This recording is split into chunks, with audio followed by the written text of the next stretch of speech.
Hello दोस्तों, आप सभी का अपेक्स पावर में बहुत बहुत स्वागत है। आज मैं आप लोगों को बहुत ही महत्वपूर्ण विषय का महत्वपूर्ण टॉपिक, जो आप लोग पढ़ने से बहुत कतराते हैं और समझ में भी आपके बहुत कम ही आता है, आज इस टॉपिक को मैं आप लोग को पूरी तरह से समझा दूंगा। आज के बाद इस टॉपिक में आपको कभी प्रॉब्लम नहीं होनी चाहिए, मेरा प्रयास यही रहेगा। और ये मेरा पहला दूसरा वीडियो है, तो आप लोग, मैं थोड़ा सा अभी शुरुआत ही कर रहा हूँ, तो आप लोग एडिटिंग को लेके और थोड़ा सा और अन्य चीज़ों को लेके आप परेशान ना होइएगा। जैसे जैसे हम आगे बढ़ते जाएंगे वैसे वैसे हम अपने वीडियो में सुधार करते जाएंगे। आप लोग हमारे कंटेंट पे ध्यान दीजिएगा, जो आपकी परीक्षा के लिए बहुत ही महत्वपूर्ण होगा। तो चलिए आज हम पढ़ते हैं संविधान का पहला टॉपिक, भारत का संवैधानिक विकास। भारत के संवैधानिक विकास के क्रम में हम देखते हैं कि हम सभी जानते हैं कि 1600 में ईस्ट इंडिया कंपनी भारत में आई।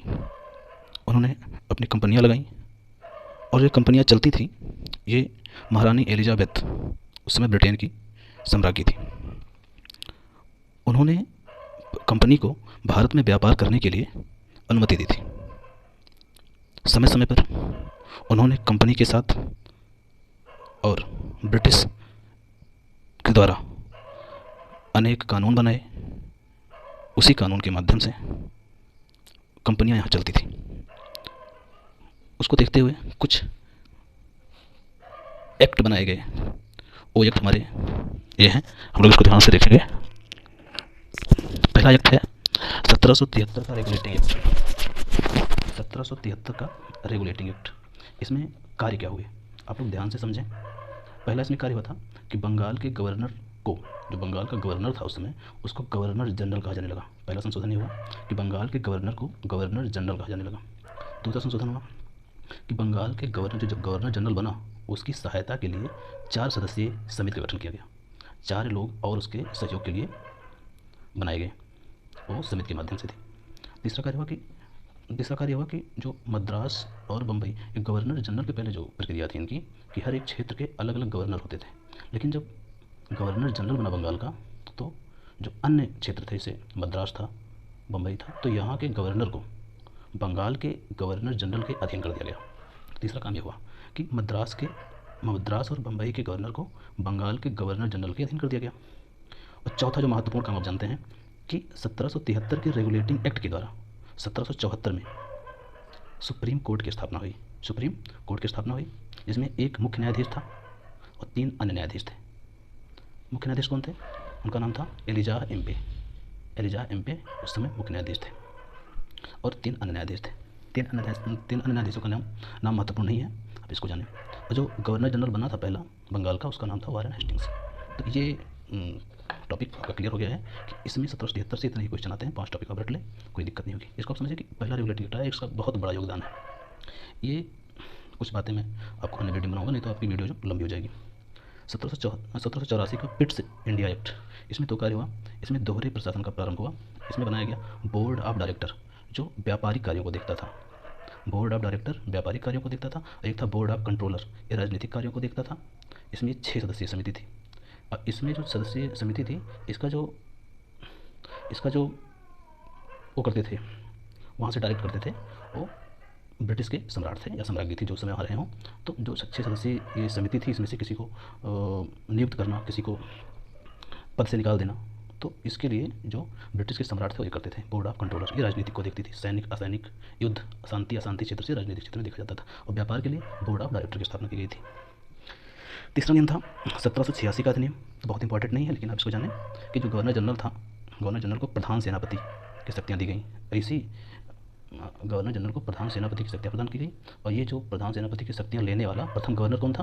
कॉर्नवालिस था, लॉर्ड कॉर्नवालिस, जिसको सिविल सेवा का जनक भी कहा जाता है। उसके बाद आया हमारा चार्टर एक्ट 1793। चार्टर एक्ट 1793, इसमें हुआ कंपनी का व्यापारिक अधिकार 20 वर्षों के लिए बढ़ गया। कंपनी का व्यापारिक अधिकार 20 वर्षों के लिए बढ़ा दिया गया। अब जो हमारा अधिकार, जो कोई भी एक्ट आता था या चार्टर एक्ट आता था, पहला चार्टर एक्ट भी था हमारा, तो जो एक्ट होता था 20 साल के लिए होता था, कि प्रत्येक 20 साल पर एक चार्टर एक्ट आएगा। फिर जो पूर्व के कार्य होंगे, संशोधन होंगे, बाद के कार्य के लिए नियम बनाए जाएंगे। कंपनी का व्यापारिक अधिकार 20 वर्षों के लिए बढ़ा दिया गया। नियंत्रक मंडल, जो हमारा बोर्ड ऑफ कंट्रोलर बना था, नियंत्रक मंडल, बोर्ड ऑफ कंट्रोलर, ये नियंत्रक मंडल था, इसको हिंदी में कहते हैं नियंत्रक मंडल। तो इन सदस्यों को भारत के राजस्व से वेतन देने का प्रावधान किया गया। ये 2 काम हुए थे। तो नियंत्रक मंडल के सदस्यों को भारतीय राजस्व से वेतन देने का जो प्रावधान है कहाँ किया गया, 1793 के एक्ट से, जो कि पहला चार्टर एक्ट था। ये चार्टर एक्ट था, ये अधिनियम थे आपके, ये चार्टर एक्ट थे।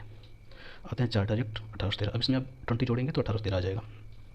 इसमें क्या हुआ, कंपनी का व्यापारिक अधिकार समाप्त करके सभी अंग्रेज़ों को भारत से व्यापार करने की छूट दी गई। जब 1600 में जो ब्रिटिश की साम्राज्ञी ने ईस्ट इंडिया कंपनी को अनुमति दी थी व्यापार करने को, तो उसमें ये अनुमति मिली थी कि ब्रिटिश से कोई अन्य कंपनी भारत में व्यापार करने नहीं जाएगी। लेकिन उन्होंने अपने वादे को रिटर्न लिया।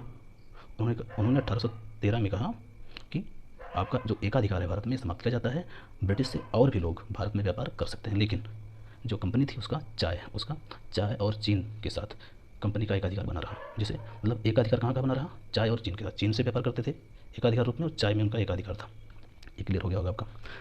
शिक्षा के लिए वार्षिक, मतलब शिक्षा पर 1 लाख रुपये वार्षिक खर्च किया जाने का प्रावधान किया गया, शिक्षा पर 1 लाख रुपये। और उसके बाद जो ईसाई मिशनरियों को धर्म प्रचार करने के लिए ईसाई हमारे भारत में आने लगे और अपने धर्म का प्रचार करने लगे, तो उनको ये अनुमति मिल गई कब, 1813 में। 1813 में क्या हुआ, ईसाई मिशनरी को प्रचार की अनुमति मिल गई, शिक्षा के लिए वार्षिक 1 लाख रुपये। और उसके बाद चाय एवं चीन पर कंपनी का एकाधिकार बचा और सब पर से उसका एकाधिकार खत्म हो गया।